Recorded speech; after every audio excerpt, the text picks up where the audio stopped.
जय भीम नमो बुद्धाय। तमिलनाडु में आर्य ब्राह्मणों के सामाजिक, सांस्कृतिक और राजनीतिक वर्चस्व को तोड़ने में पेरियार की मुख्य भूमिका रही है। जीवन के सभी क्षेत्रों में उन्होंने बहुजनों को उनका हक दिलाया। फूले, अंबेडकर और पेरियार आधुनिक युग में बहुजन चिंतन परंपरा के आधार स्तंभ हैं। ईवी रामास्वामी नायकर का जन्म दक्षिण भारत के इरोड, जो कि तमिलनाडु में स्थित है, वहाँ पर 17 सितंबर 1879 ईस्वी को हुआ था। इनके पिताजी का नाम वेंकटप्पा नायकर तथा माताजी का नाम चिन्नाबाई था। वर्ण व्यवस्था के अनुसार शूद्र वेंकटप्पा नायकर एक बड़े व्यापारी थे। धार्मिक कार्यों, दान व परोपकार के कार्यों में अत्यधिक रुचि रखने के कारण उन्हें उस क्षेत्र में अत्यधिक सम्मान प्राप्त था। पेरियार रामास्वामी नायकर की औपचारिक शिक्षा चौथी कक्षा तक हुई थी। 10 वर्ष की उम्र में उन्होंने पाठशाला को सदा के लिए छोड़ दिया। पाठशाला छोड़ने के पश्चात वे अपने पिताजी के साथ व्यापार के कार्यों में सहयोग करने लगे। इनका विवाह 19 वर्ष की अवस्था में नागम्मई के साथ संपन्न हुआ। पेरियार रामास्वामी का परिवार धार्मिक तथा रूढ़िवादी था, लेकिन अपने परिवार की परंपराओं के विपरीत पेरियार रामास्वामी किशोरावस्था से ही तार्किक पद्धति से चिंतन मनन करने लगे थे। इनके घर पर अक्सर धार्मिक अनुष्ठान एवं प्रवचन होते रहते थे। रामास्वामी अपने तार्किक प्रश्नों से अनुष्ठानकर्ताओं को अक्सर संकट में डाल देते थे। उम्र बढ़ने के साथ साथ पेरियार अपनी वैज्ञानिक सोच पर और दृढ़ होते गए। परिणाम स्वरूप परिवार की अंधविश्वास युक्त एवं ढकोसले वाली बातें एक के बाद एक रामास्वामी के प्रहार का निशाना बनने लगी।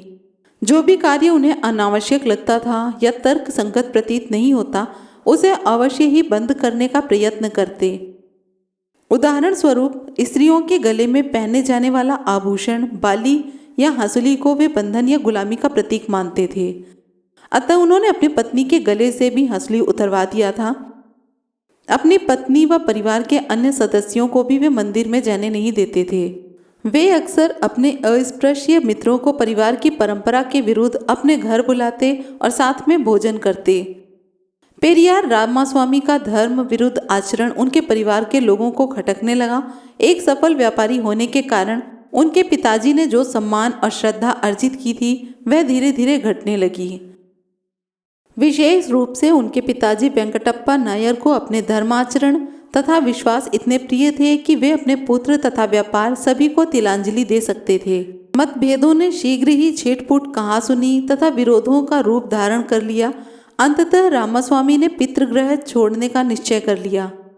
गृह त्याग के पश्चात रामास्वामी कुछ दिनों तक इधर उधर घूमते रहे। बहुत दिनों वे सन्यासियों के साथ सन्यासी बनकर रहे। इस जीवन में उन्हें अपना स्वास्थ्य बिगड़ने के अतिरिक्त कुछ भी प्राप्त नहीं हो सका। अंततः उन्होंने सन्यास का जीवन त्याग दिया और पुनः अपने घर लौट आए।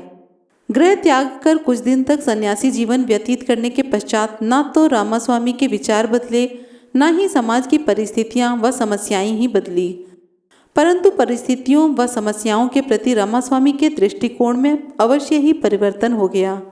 इस परिवर्तन का एक कारण यह भी था कि उनके एक बार घर से चले जाने के कारण अब घर वाले भी नम्र हो गए थे।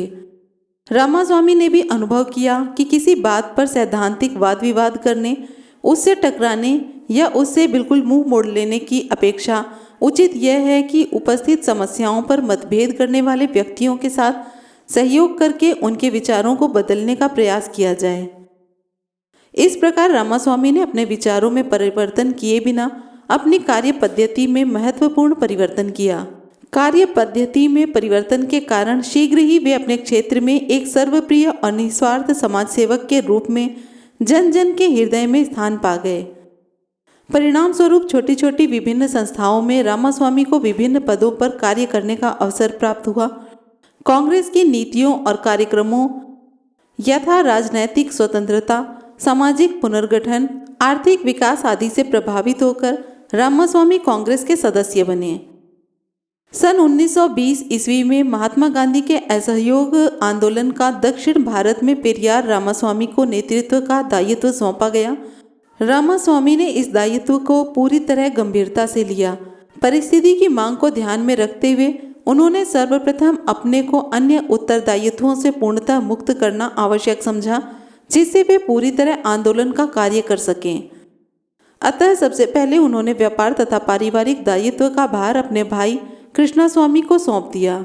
रामास्वामी का केवल पारिवारिक दायित्व से ही मुक्त होना पर्याप्त नहीं था, क्योंकि उनका जीवन केवल पारिवारिक दायरे तक ही सीमित नहीं था। रामास्वामी उस समय 29 संस्थाओं से जुड़े थे। उन्होंने एक झटके में सभी संस्थाओं से अपना संबंध विच्छेद कर लिया और कांग्रेस के असहयोग आंदोलन का कार्य करने के लिए पूर्ण स्वतंत्र हो गए। पेरियार रामास्वामी ने कांग्रेस द्वारा चलाए गए विभिन्न आंदोलनों में बढ़ चढ़कर हिस्सा लिया तथा नेतृत्व भी किया। कांग्रेस द्वारा चलाए गए नशाबंदी आंदोलन के कारण अपने बाग के 1000 से भी अधिक ताड़ के पेड़ कटवा दिए, क्योंकि नशाबंदी आंदोलन के नेतृत्वकर्ता का ताड़ के पेड़ों का मालिक बने रहना हास्यास्पद था।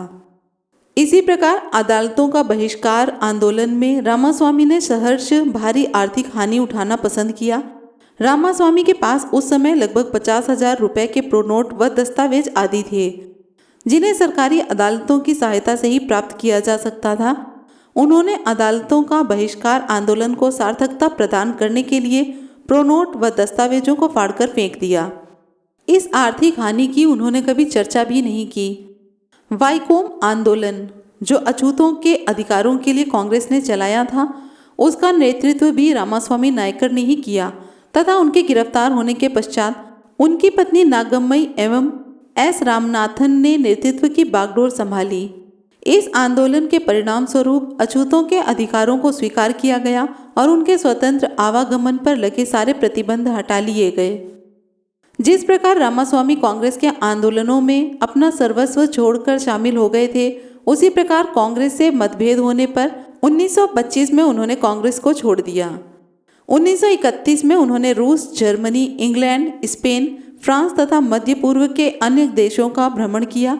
उन्होंने रूस के कल कारखाने, कृषि, फार्म, स्कूल, अस्पताल, मजदूर संगठन, वैज्ञानिक शोध केंद्र, उत्तम कला केंद्र संस्थाओं का अवलोकन किया और बहुत प्रभावित हुए। 1925 में कांग्रेस के परित्याग के पश्चात रामास्वामी ने आत्मसम्मान आंदोलन की स्थापना की। 1926 में उन्होंने अपना संबंध जस्टिस पार्टी से जोड़ा, जो वहाँ की एक अब्राह्मण पार्टी थी। वहाँ रहकर उन्होंने अस्पृश्य और पिछड़ी जातियों की उन्नति के लिए अटूट प्रयत्न किया। 1938 में उन्हें सर्वसम्मति से जस्टिस पार्टी का अध्यक्ष चुना गया। कुछ समय के लिए स्वाभिमान आंदोलन और जस्टिस पार्टी ने एक दूसरे के साथ घुल मिलकर कार्य किया। 1944 में उन्होंने स्वाभिमान आंदोलन और जस्टिस पार्टी के गठबंधन से द्रविड़ कशगम नामक संस्था की स्थापना किया। 1951 में तमिलनाडु सरकार का सांप्रदायिक GO सुप्रीम कोर्ट द्वारा निरस्त कर दिए जाने का रामास्वामी ने प्रबल विरोध किया। फलस्वरूप संविधान के अनुच्छेद 15 व 16 में संशोधन किया। 15 दिसंबर 1973 को वेल्लोर के एक अस्पताल में पेरियार रामास्वामी ने अंतिम सांसें ली। बात करते हैं पेरियार EV रामास्वामी नायकर के विचारों के बारे में। पेरियार EV रामास्वामी नायकर के विचारों का उल्लेख करने के पूर्व उनके समय के तमिलनाडु प्रदेश की सामाजिक एवं आर्थिक परिस्थितियों पर दृष्टिपात करना आवश्यक है। उस समय तमिलनाडु की सामाजिक संरचना उत्तर भारत की सामाजिक संरचना से कुछ भिन्न थी। वर्ण व्यवस्था के अंतर्गत शिखर पर स्थिति ब्राह्मणों के पास सभी अधिकार केंद्रित थे। शेष लगभग 93% शूद्र एवं अतिशूद्र सभी प्रकार के मानवीय अधिकारों से वंचित थे। यहाँ पर यह उल्लेख करना प्रासंगिक होगा कि तमिलनाडु में क्षत्रियों की संख्या कुछ राजघरानों तथा वैश्यों की संख्या कुछ व्यापारिक परिवारों तक ही सीमित थी। दक्षिण भारत में अस्पृश्यता अपने विभिन्न रूप में प्रचलित थी। इन सामाजिक परिस्थितियों से पेरियार के विचार बहुत प्रभावित हैं। पेरियार रामास्वामी का मत है कि दलित समस्या हिंदू धर्म एवं हिंदू समाज व्यवस्था की देन है। उनके अनुसार दलित एवं शूद्र इस देश के मूल निवासी हैं। आर्य बाहर से यहाँ आक्रमणकारी के रूप में आए तथा यहाँ के मूल निवासियों को युद्ध में पराजित करके अपना दास बना लिया। आर्यों ने यहाँ के मूल निवासियों को न केवल दास बनाया बल्कि उनकी समृद्धशाली सभ्यता और संस्कृतियों को भी नष्ट किया। आर्यों ने अपना वर्चस्व चिरस्थायी बनाने के उद्देश्य से वैदिक धर्म एवं वर्ण व्यवस्था का निर्माण किया। ईश्वर का आविष्कार आर्यों ने भारत के मूल निवासियों को मानसिक दास बनाने के लिए किया। इसलिए रामास्वामी पेरियार ने ईश्वर, धर्म, आत्मा, पुनर्जन्म, स्वर्ग, नर्क आदि सिद्धांतों तथा इन सिद्धांतों का प्रचार प्रसार करने वाले धर्म ग्रंथों का कड़ा विरोध किया। मैन के शब्दों में धर्म एवं ईश्वर मात्र मनुष्यों के लिए है और अन्य प्राणियों के लिए नहीं। यदि वास्तव में धर्म एवं ईश्वर का अस्तित्व होता तो समाज में समानता स्थापित होती। यदि संसार में निर्धन धनी, शोषक शोषित, ऊंच नीच का भेद समाप्त कर दिया जाए तो ईश्वर और धर्म का अस्तित्व ही समाप्त हो जाएगा। इसी प्रकार उन्होंने गहरी संवेदना के साथ कहा था कि ईश्वर नहीं है, ईश्वर नहीं है, ईश्वर बिल्कुल ही नहीं है। जिसने ईश्वर का आविष्कार किया वह मूर्ख है, जो ईश्वर का प्रचार करता है वह धूर्त है, जो ईश्वर को पूजता है वह जंगली है। उनका कहना था कि मनुष्य के अतिरिक्त पृथ्वी के किसी अन्य प्राणी के लिए ईश्वर का कोई औचित्य नहीं है। धर्म की आवश्यकता नहीं पड़ती, जातियां नहीं बनी हैं तो मात्र मनुष्यों के लिए ही ईश्वर, धर्म एवं जातियों का अस्तित्व क्यों है। पेरियार रामास्वामी का विचार था कि दलितों एवं शूद्रों को हिंदू धर्म की मूल्य मान्यताओं एवं ईश्वर के संजाल से मुक्त होना आवश्यक है। उनके शब्दों में मैं कहता हूँ कि हिंदुत्व एक बड़ा धोखा है। हम मूर्खों की तरह हिंदुत्व के साथ अब और नहीं रह सकते। यह पहले ही हमारा काफ़ी नुकसान कर चुका है। इसने हमारी मेधा को नष्ट कर दिया है, इसने हमारे मर्म को खा लिया है, इसने हमारी संभावनाओं को गड़बड़ा दिया है, इसने हमें हजारों वर्गों में बांट दिया है। क्या धर्म की आवश्यकता ऊंच नीच पैदा करने के लिए होती है? हमें ऐसा धर्म नहीं चाहिए जो हमारे बीच शत्रुता, बुराई और घृणा पैदा करे। पेरियार मूल रूप से एक सामाजिक क्रांतिकारी थे। वे एक बुद्धिवादी, अनीश्वरवादी एवं मानववादी थे। उनके चिंतन का मुख्य विषय समाज था। फिर भी उनके विचार और दृष्टिकोण राजनीतिक एवं आर्थिक क्षेत्र के परिलक्षित होते हैं। उनका अटूट विश्वास था कि सामाजिक मुक्ति ही राजनीतिक एवं आर्थिक मुक्ति का मार्ग प्रशस्त करेगी। उनकी इच्छा थी कि अंग्रेजों के भारत छोड़ने से पहले ही सामाजिक समानता स्थापित हो जानी चाहिए, अन्यथा स्वाधीनता का यह अभिप्राय होगा कि हमने विदेशी मालिक की जगह भारतीय मालिक को स्वीकार कर लिया है। उनका सोचना था कि यदि इन समस्याओं का समाधान स्वाधीनता प्राप्ति से पहले नहीं किया गया तो जाति व्यवस्था और उनकी बुराइयां हमेशा बनी रहेंगी। उनका कहना था कि राजनीतिक सुधार से पहले सामाजिक सुधार होना चाहिए। हिंदू वर्ण व्यवस्था के अनुसार दलितों एवं शूद्रों का राज्य संस्था के संचालन में हस्तक्षेप वर्जित था। आधुनिक भारत में महात्मा ज्योतिराव फूले ने राजनीतिक क्षेत्र में दलितों एवं शूद्रों के लिए प्रतिनिधित्व की मांग की थी। पेरियार रामास्वामी ने भी दलितों एवं शूद्रों के लिए राजनीतिक क्षेत्र में जनसंख्या के अनुपात में प्रतिनिधित्व देने का विचार व्यक्त किया। स्वतंत्रता आंदोलन के समय पेरियार ने कांग्रेस के सम्मेलन में जनसंख्या के अनुपात में नौकरियों में प्रतिनिधित्व संबंधी प्रस्ताव स्वीकृति कराने का प्रयास किया था। 1950 में तत्कालीन मद्रास सरकार ने पेरियार की सलाह पर नौकरियों में दलितों पिछड़ों के लिए 50% स्थान सुरक्षित करने का निर्णय लिया। मद्रास सरकार के इस निर्णय को उच्च वर्णीय व्यक्तियों द्वारा मद्रास उच्च न्यायालय में चुनौती दी गई। मद्रास उच्च न्यायालय ने मद्रास सरकार के उक्त जियो को यह कहते हुए शून्य घोषित कर दिया कि यह जियो मौलिक अधिकारों के विरुद्ध है। सर्वोच्च न्यायालय ने मद्रास उच्च न्यायालय के निर्णय का समर्थन किया।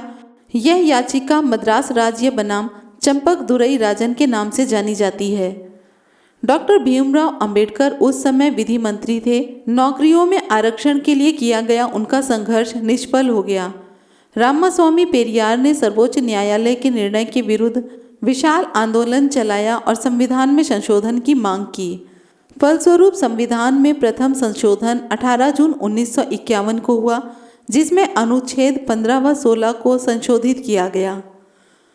रामास्वामी पेरियार का मत है कि सरकार को सामाजिक समानता एवं एकता स्थापित करने का प्रयास करना चाहिए। वे सामाजिक परिवर्तन के लिए कार्य करने वाले व्यक्तियों के नियंत्रण में सरकार को संचालित करने का विचार व्यक्त करते हैं। रामास्वामी नायकर के अनुयायियों ने उन्हें थनथाई यानी कि पिता और पेरियार यानी कि महान की उपाधियों से विभूषित किया। यूनेस्को ने उन्हें दक्षिण पूर्व एशिया का सुकरात जैसे विशेषण से सम्मानित किया।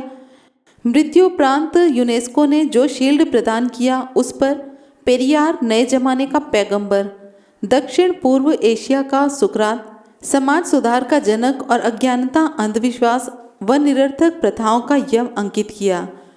इस अवार्ड द्वारा ईवी रामास्वामी की उपलब्धियों और प्रयासों को यूनेस्को ने मान्यता प्रदान किया है। ईवी रामास्वामी पेरियार की जयंती के अवसर पर यह थी हमारी छोटी सी पेशकश। फिर मिलेंगे अगले वीडियो में। वीडियो अच्छी लगी हो तो लाइक, कमेंट, शेयर करना ना भूलें। हमसे जुड़े रहने के लिए चैनल को सब्सक्राइब ज़रूर करें। जय भीम, नमो बुद्धाय।